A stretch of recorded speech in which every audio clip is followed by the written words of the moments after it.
인간이 왜 인간이냐? 인간 본성 때문에 인간이다. 인간을 사랑한다는 것은 인간 본성을 가장 귀중히 여기고 그걸 사랑하는 것이다. 좀 쉬운 말로 하면 인간이 너무 좋아서 귀중해서 사랑하는 게 인간 사랑이에요. 이 인간애가 전제가 되면 내가 내 자식을 사랑하는데 조건 같은 거 필요 없습니다. 공부를 잘하냐 못하냐, 외모가 어떠냐 중요하지 않아요. 인간이면 돼요. 그리고 내가 양육하는 자식이니까 거기에 이제 다른 게 좀 추가되는 거죠. 나는 내 자식도 사랑하고 나도 사랑하고 이웃도 사랑하고 나아가 인류까지 사랑할 수 있는 게 인간애거든요. 근데 인간애가 없으면 자기 자식만 사랑한다는 얘기가 나오는 거예요. 이거는 자기 자식도 사실은 인간으로서 사랑한 게 아닙니다. 자기 자식이 인간이라서 사랑한다, 진짜. 그럼 다른 인간을 왜 사랑 못해요? 그러니까 이건 인간이라 사랑한 게 아니라 나중에 돈을 많이 벌어올 거라든가 자기 말을 잘 듣는다든가 자기 이익 때문에 사랑하는 게 되거든요. 욕망이나 이익. 이런 건 가짜 사랑인 거죠. 그래서 인간을 인간이라서 사랑하고 인간으로서 사랑하는 인간 본성을 사랑하는 것이 바로 진짜 사랑이다. 그리고 가짜 사랑 권하는 사회 요 책도 내셔서 요 책 가볍게 지금 몇 가지만 드려보고 싶은 게 가짜 사랑을 권하는 사회가 되었다고요? 우리나라에서 사랑이라는 것의 실태가 어떻게 되는 거죠? 일단 사랑의 대상이 없죠. 다 고립시켰기 때문에 없어요. 그러니까 사람들이 고립돼 있잖아요. 네네. 그래 이 관계가 무슨 관계냐면 네. 일단 상품 대 상품의 관계로 전락했던가 아니면 경쟁 관계가 되고 그랬습니다. 과거에 비해서 상대적으로. 그래서 사랑하고 싶어도 혼자 고립돼 있는 사람도 많고 고립되어 있지 않고 연결돼 있더라도 그 관계가 경쟁 관계이거나 서열 관계일 경우가 많아요. 그러면 사랑의 대상이 일단 없는 거 아니에요? 평등한 사람들이 화목하게 지내는 공동체가 네. 있으면 내 옆에는 항상 사랑의 대상이 있는 건데 지금은 사랑의 대상 자체를 발견하기 힘든 사회가 됐고요. 그 다음에 인간관계가 아까 얘기했듯이 상품관계로 바뀌었기 때문에 한국인들은 계산적 사랑을 너무 많이 하죠. 그러니까 쉽게 하면 물건 거래하듯이 사랑을 한다는 거예요. 네. 이런 쪽이 또 이제 사회 문제고. 그 다음에 또 하나는 사랑도 인간의 능력과 관련된 문제인데요. 네. 그걸 뭐 에리 프롬 같은 심리학자는 끊임없이 강조한 게 사랑은 사회적 존재의 중요한 능력이다. 네. 사랑의 능력이 필요하다 이런 얘기를 많이 했습니다. 정신건강이 너무 악화됐죠. 90년대 이후에. 한국인들의 정신건강이 너무 나빠지다 보니까 네. 이 사랑의 능력 자체를 상실한 사람들이 너무 많아졌습니다. 이것도 이제 아예 사랑을 못하게 만드는 이유가 되는 거고 또 하나는 사랑에 대한 어떤 거짓된 선전들 뭐 이런 것들이 너무 많아요. 가짜 사랑을 막 퍼뜨리는 네. 언론, 매체, 문화 이런 게 좀 많습니다. 사랑에 대한 무지, 오해 이런 것도 꽤 많다. 그래서 사실 드라마나 영화 이런 데서 진짜 사랑을 보여주는 건 그렇게 많지 않다고 봅니다. 그런 여러 가지 이유로 한국 사회에서 진짜 사랑을 하기가 점차 힘들어지고 있다라는 겁니다. 사랑을 부르는 거짓말들은 뭐가 있을까요? 부모의 대표적인 가짜 사랑이 있죠. 부모들은 다 자식을 사랑한다 그러죠. 근데 그렇잖아요. 한국 부모들은 대부분 조건부 사랑을 하죠. 그러니까 공부 잘하면 예뻐해주고 공부 못하면 사랑을 안 주는. 그러니까 사랑을 자식을 조종하는 도구로 쓰는 거예요. 이게 도구적 사랑이기도 하고 조건부 사랑이기도 하죠. 조건에 따라 사랑을 줬다 안 줬다는 거. 이거는 가짜 사랑입니다. 명백한 가짜 사랑이고 조금 심하게 얘기하면 학대예요. 근데 부모들은 그런 사랑을 하고 싶어서 하는 건 아닌데 너무 불안한 거예요. 그래서 그것도 공부 못한 애를 가지고 안 해도 돼? 아무것도 하지 마. 할 수는 없잖아요. 옛날에 부모들은 공부하라는 강요를 안 했죠, 별로. 그냥 나가서 놀아도 괜찮다고 생각했죠. 네, 요즘 불안하니까. 불안해요. 다 시켜버리니까. 그게 문제예요. 부모들이 너무 불안한 거예요. 옆집에서 다 시키니까 여기 안 네. 시키면. 내 자식 이렇게 하면 나중에 나고 될 뒤처지나? 텐데. 근데 한국인들은 제가 앞 시간에 말씀드렸지만 고립적 생존 불안과 존중 불안이 너무 심하단 말이에요. 그게 얼마나 견디기 힘든지 끔찍한지 아니까 자식들이 나중에 그런 고통을 겪게 하고 싶지 않은 거죠. 그래서 자식들한테 공부하라고 강요하는데 공부를 순순히 합니까 어릴 때? 하기 싫죠. 그럼 하기 싫은 아이들을 공부시키기 위해서 뭘 이용하느냐? 사랑이라는 부모의 가장 강력한 무기를 이용하게 되고 그 결과 사랑이 변질되는 겁니다. 이게 이제 한국 사회에서 애정결핍증 환자를 양산하는 원인인데요. 이게 이제 대표적인 가짜 사랑이죠. 거짓말. 또 연인의 가짜 사랑도 있죠. 한국 사회에서 지금 소위 결혼 시장이란 말이 나오고 심지어 심리학자들은 관계 쇼핑이란 말까지 하는데요. 이건 서로의 관계에서 사랑을 뭘로 생각하는 거냐? 거래로 생각하는 겁니다.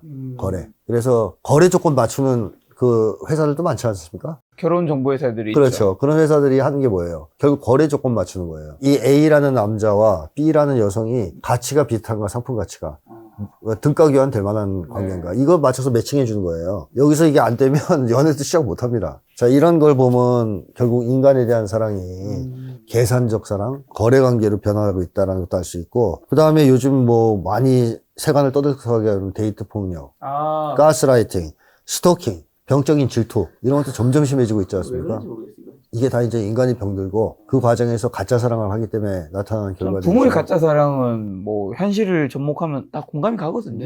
뭐 내가 부모라도 애가 공부 안 하고 그럴 수 애를 안 사랑해서가 아니라 애를 동기부여 시켜주고 해야 되니까. 근데 이제 이 강성재 사랑은 사실 남을 내가 어떻게 선을 넘는 거잖아요. 뭔가 폭력이든 뭔가. 가스라이팅 같은 경우는 이제 사람을 도구하기 위해서 이용하는 거지 않습니까? 한마디로 사람한테 계속 뭘 심어줘가지고 자기를 불신하게 만들어서 의존시키고 그 결과 이익을 취하려고 하는 건데 그 이익은 물질적 이익만 있는 건 아니에요.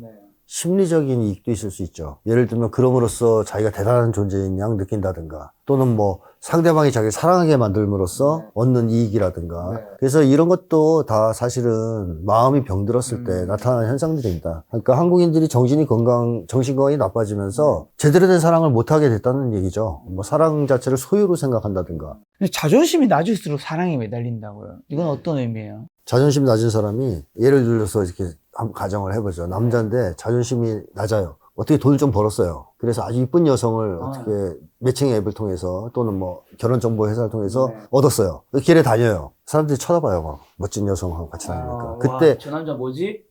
그러면 자기가 자존감이 어떻게 될 것 같아요? 순간적으로 올라가는 것 같죠. 이걸 이제 심리학에서 가짜 자존감이랍니다. 자존감이 낮은 상태인데 그 여성이 있음으로써 자존감이 높은 것인 양 착각하는 거잖아요. 이건 진짜가 아니죠. 가짜 자존감이라 그래요. 근데 그것도 자존감 상승이라고 본인은 느껴요. 그 순간에는. 그러니까 이 사람에게 이성으로부터 사랑을 받는 것 또는 어떤 괜찮은 사람을 연애를 하는 거, 결혼하는 거 이거는 다 자존감을 보강하기 위한 그러니까 가짜 자존감이긴 하지만 그런 자존감을 높이기 위한 수단이 되는 거죠. 멋진 이성이 자기를 사랑해 주는 것은 자존감을 저하하는 중대 문제다. 이렇게 이제 연구 결과도 나오거든요. 이게 진짜 자존감은 아닐지라도 또 자존감이 너무 낮은 사람한테 사랑은 생명의 동아줄 역할도 합니다.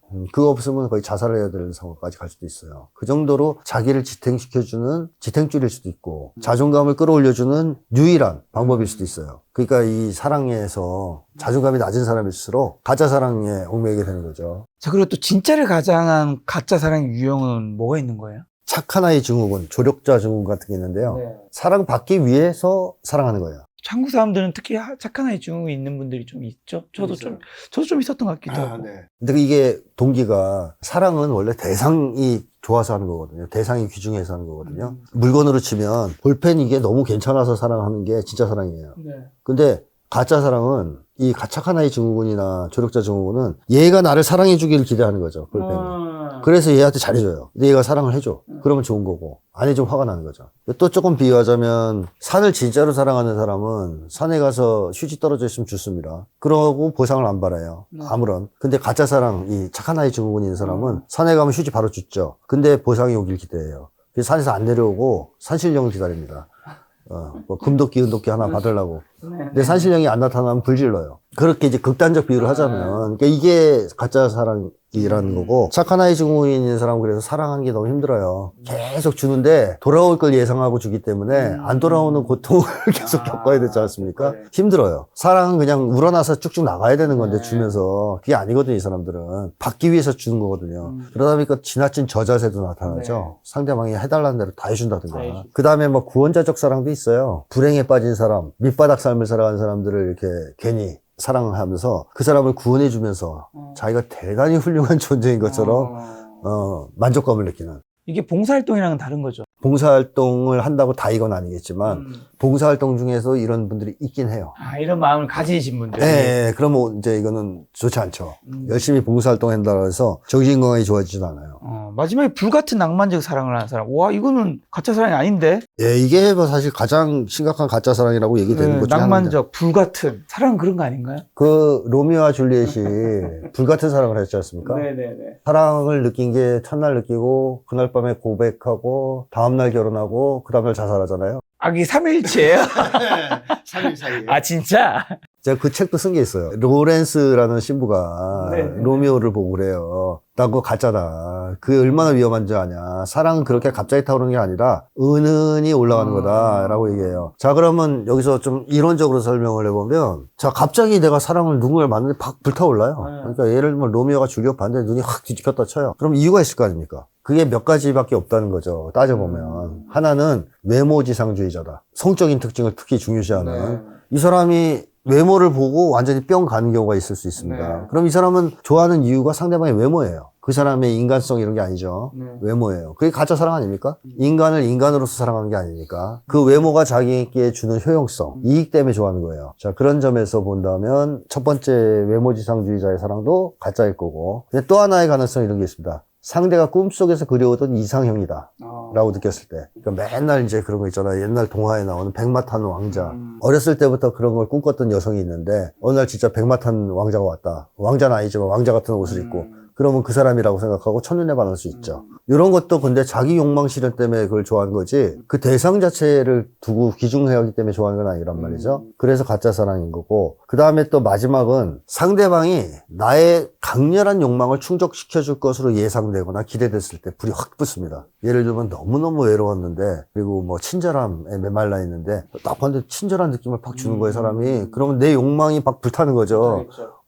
나 이런 걸 원했는데 저 사람이 해줄 것 같아. 그래서 불이 타는데 나중에 안 해주거든요. 그렇게 친절하지 않은 것 같아. 그러면 이제 분노하죠. 그래서 빨리, 이게 사실 망가지는 사람들이죠. 사랑은 대상이 귀중하기 때문에 시작되는 거라고 말씀드렸는데, 그렇다면 상대방을 아는 시간이 필요해요. 반드시. 그 사람의 외모만이 아니라 그 사람의 모든 것을 다 아는 시간이 필요하고, 그렇기 때문에 빨리 그렇게 순간적으로 불타오르기는 어렵다는 겁니다. 서서히 오르는 거죠. 하나의 예외가 있다면 그 사람에 대해서 이미 잘 알고 있다. 여러 가지 소스를 통해서, 정보나. 그래서 만나서 그 마음이 크게 올라가는 경우는 있을 수 있어요. 그건 좀 달라요. 그런 예외를 제외한다면 어제까지 몰랐던 사람인데 보니까 확 불이 붙었다? 문제가 있는 거죠. 불 같은 사람은 그렇게까지 잘 되는 경우는 없습니다. 자, 소장님과 가짜 사랑 권한사의 요 책을 가지고 이야기하면서 오늘 마지막 질문을 드리면, 그럼 진짜 사랑이란 뭐고, 진짜 사랑을 하기 위해 우리가 노력해야 되는 거는 뭘까요? 저는 뭐 인생에서 제일 중요한 거는 사랑이라고 생각합니다. 사랑을 위해서 이제 모든 것들이, 뭐 돈도 그렇고 건강도 그렇고 필요하다 생각하는 사람인데, 사랑을 정의해보면 어떤 대상을 귀중히 여기면서 네. 아껴주고 위해주는 마음이라고 정의할 수 있습니다. 네. 그러니까 여기서 핵심은 대상이 귀중하다는 거예요. 그 대상이. 그래서 아껴주고 위해주는 거거든요. 이거는 뭐 대가를 바라거나 뭐 내 욕망 때문에 하는 게 아니에요. 대상 자체가 너무 귀중해서 그런 겁니다. 자, 근데 이걸 인간에게 적용해보면 어떨까요? 인간을 정말 귀중하게 여겨서 아껴주고 위해주는 마음이 인간애입니다. 인간에 대한 사랑은 그게 이성 간의 사랑이든 부모 자식 간의 사랑이건 형제건 인간애가 깔려 있어야 됩니다. 즉 인간이 귀중해서 사랑하는 것이 전제가 돼야 된다는 얘기예요. 쉽게 설명하면 내가 인간을 사랑하는 이유는 뭐냐? 인간이라서 사랑한다. 또는 인간으로서 사랑한다. 한마디로 인간이 좋아야 된다는 얘기예요. 그러니까 어려서부터 자라나면서 뭐 부모님한테 사랑받고 또 주변에 좋은 사람들과 만나고 하면 인간이 좋은 거예요. 인간은 정말 좋은 존재야. 귀중한 존재야. 인간이 최고야. 우리 한국인의 인간 중심성이 이래서 나오는 건데, 사랑을 서로 주고받다 보면 자연히 인간이 제일 귀중하다는 믿음이 생기거든요. 거기에 기초해서 인간을 이 세상에서 가장 귀중한 존재로 보고 사랑하는 겁니다. 그럼 자연히 아껴주고 위해주게 되겠죠. 이게 인간 사랑이에요. 그래서 이걸 조금 철학적으로 깊이 들어가면 에릭 프롬은 인간이 왜 인간이냐? 인간 본성 때문에 인간이다. 인간을 인간이게 만드는 것은 인간 본성이다. 따라서 인간을 사랑한다는 것은 인간 본성을 가장 귀중히 여기고 그걸 사랑하는 것이다 라고 이제 정확하게 얘기했습니다. 그래서 철학적으로 얘기하면 그런 거고, 좀 쉬운 말로 하면 인간이 너무 좋아서 귀중해서 사랑하는 게 인간 사랑이에요. 이 인간애가 존재가 되면 내가 내 자식을 사랑하는데 조건 같은 거 필요 없습니다. 공부를 잘하냐 못하냐, 외모가 어떠냐 중요하지 않아요. 인간이면 돼요. 그리고 내가 양육하는 자식이니까 거기에 이제 다른 게 좀 추가되는 거죠. 연인 간의 사랑도 똑같아요. 스펙이 맞고 이런 게 아니라 인간이라서 일단 좋아해야 돼요. 인간애가 전제가 돼야 된다는 것이죠. 그 위에 성격, 뭐 여러 가지가 들어가서 뭐 성적 매력도 이제 포함될 거고 하는 거고, 친구 간의 사랑도 그렇고 인류애도 그렇고 자기애도 똑같습니다. 내가 나를 사랑하는데 조건은 하나밖에 없어요. 인간이면 되는 거예요. 인간은 귀중하니까 인간인 나는 귀중한 존재고 나를 사랑하는 거죠. 자, 그래서 이 인간애가 있다는 얘기는 결국 사랑의 범위가 없다는 것과 일치해요. 그러니까 인간애가 전제된 사랑은 범위가 없어요. 무제한입니다. 인류애랑 통하는 거죠. 그래서 나는 내 자식도 사랑하고 나도 사랑하고 이웃도 사랑하고 나아가 인류까지 사랑할 수 있는 게 인간애거든요. 근데 인간애가 없으면 자기 자식만 사랑한다는 얘기가 나오는 거예요. 이거는 자기 자식도 사실은 인간으로서 사랑하는 게 아닙니다. 자기 자식이 인간이라서 사랑한다, 진짜. 그럼 다른 인간은 왜 사랑 못해요? 다른 인간은 사랑할 수 있어야죠. 그러니까 이건 인간이라 사랑하는 게 아니라 자기 자식이 나중에 돈을 많이 벌어올 거라든가 자기 말을 잘 듣는다든가 등등의 자기 이익 때문에 사랑하는 게 되거든요. 욕망이나 이익. 이런 건 가짜 사랑인 거죠. 그래서 인간을 인간이라서 사랑하고 인간으로서 사랑하는 인간 본성을 사랑하는 것이 바로 진짜 사랑이다. 어떻게 보면 우리 사회가 지금 과거 대비해서는 굉장히 좀 경쟁도 치열하고 먹고 사는 게 힘들어지다 보니까 아무래도 이 좀 메말라가는 감정들이 있는데 그 시대에 좀 잘 살아남기 위해서 우리 시대에 좀 필요한 키워드가 하나가 인간애. 네, 맞습니다. 인간애가 나에게 있는지 또 내 주변 사람들 어떻게 보면 좋은 사람 나쁜 사람 가를 때도 여러 가지 기준이 있겠지만 그 사람에게 정말 인간애라는 것이 좀 있는지 없는지 사실 그건 좀만 만나면 느껴지잖아요. 맞습니다. 그런 사람과 오래 함께 해야지 이 사람이 내가 힘들고 기쁠 때도 같이 기뻐하고 같이 눈물 흘려줄 수 있는 그리고 스스로에게 나는 인간애가 있는지 한번 스스로 질문하면 어떨까라는 생각 들었습니다. 다음번에 또 소장님 모시고 한국과 일본이 그리고 인간애 이런 거 관련해서 또 재미난 이야기 있으면 좋은 콘텐츠 한번 만들어 보도록 하겠습니다. 오늘 만난 손님은 김태형 소장님이었습니다. 지금까지 여러분 소중한 시간 함께 해주셔서 정말 감사합니다. 오늘도 김 작가였습니다. 고생 많으셨습니다. 네, 고맙습니다.